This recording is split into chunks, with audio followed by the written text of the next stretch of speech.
2:2 நீங்கள் இந்த பிரபஞ்சத்திற்கு ஒத்த வேஷம் தெரியாமல் தேவனுடைய நன்மையும் பிரியமும் பரிபூர்ணமான சித்தம் என்னதென்று பகுத்தறியத்தக்கதாக உங்கள் மனம் புதிதாகிறதுனாலே மறுரூபமாகுங்கள்.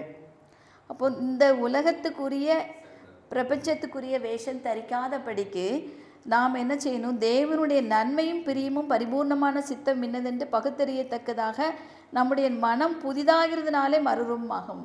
இப்போ இவ்வளோ நேரம் நம்ம கேட்டோம், ஒரு வார்த்தை சொல்லும் கர்த்தாவே என்று நம்ம கர்த்தருடைய சமூகத்தில் ஒரு வார்த்தைக்காக நம்ம காத்திருக்கணும்னா நம்முடைய மனம் புதிதாகதாக மாறணும். நம்ம மனம் புதிதாகணும்னா நம்முடைய தேவகுமாரனாகிய கிறிஸ்துவின் மேலுள்ள அன்பு நம்மளை அன்பில் நம்ம தரித்திருக்கணும். தேவ பிரசன்னம் அவர் யாத்ராகமம் 25:8 நான் வாசம் பண்ணும்படிக்கு அந்த ஸ்தலத்தை பரிசுத்தமாக்குங்கள் அப்படின்னு சொல்கிறாரு. அப்போது நம்ம தேவகுமாரனாகிய கிறிஸ்து நம்மளோடு கூட வாசம் பண்ணும்படிக்கு நம்முடைய இருதயம் பரிசுத்தமாக காணப்பட வேண்டும்.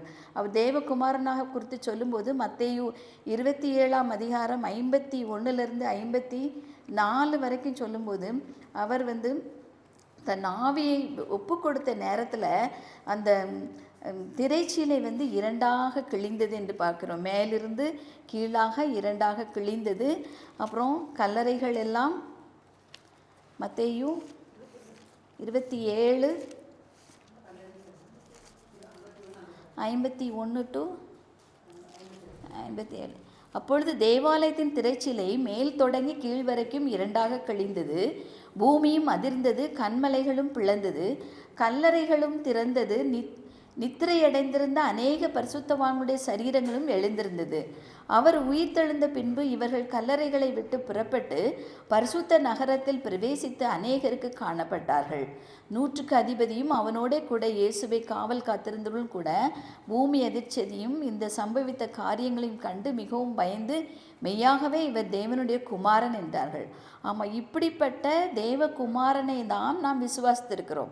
அப்போ அந்த தேவகுமாரன் நம்ம கூட நம்மளோடு வாசம் பண்ண வேண்டுமானால் நம்முடைய இருதயம் பரிசுத்தமாக இருக்க வேண்டும். இன்னொன்று, நம்ம அவரோடு கூட நம்ம எப்போவுமே எனக்கு இந்த காரியம் நடக்கலை, அது நடக்கலை என்று சொல்லி அநேக நேரங்களில் நம்ம இம்மைக்குரிய காரியங்களை குறித்து சிந்திக்கிறவர்களாய் காணப்படுகிறோம்.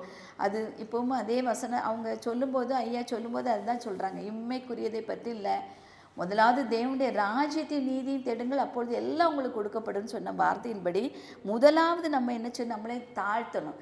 சங்கீதம் 34:18 நொறுங்குண்டதும் நறுங்குண்டதுமான இருதயத்தை தான் என்ன செய்தார்?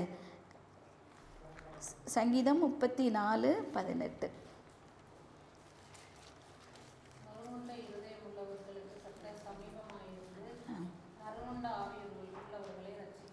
நொறுங்குண்ட இருதயம் உள்ளவர்களுக்கு கர்த்தர் சமீபமாக இருந்து நறுங்குண்ட ஆவிகளை ரட்சிக்கிறார். அப்போ நொறுங்குண்ட இருதயம் எப்போ நமக்கு வரும்? நம்ம கர்த்தருடைய சமூகத்தில் நம்மை தாழ்த்தும் போது நமக்கு நொறுங்குண்ட இருதயத்தோடு நறுங்குண்ட இருதயத்தோடு தேவ சமூகத்தில் வரும்போது அவர் ரட்சிக்கிறார்.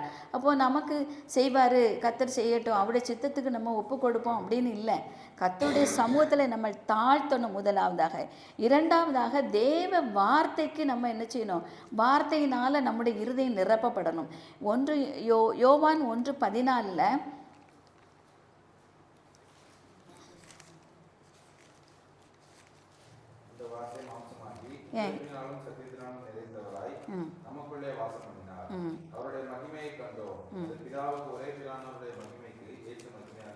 ஆமாம், அவருடைய வார்த்தையாகிய சத்திய வசனங்களை நம்ம இருதயத்தில் முதல்ல எழுதணும்.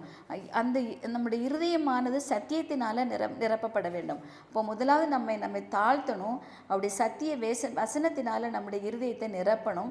மூன்றாவதாக சங்கீதம் 22:3 அவரை துதிப்பதினால நம்ம என்ன செய்யணும்? அவரை தேடணும். அதிகமாக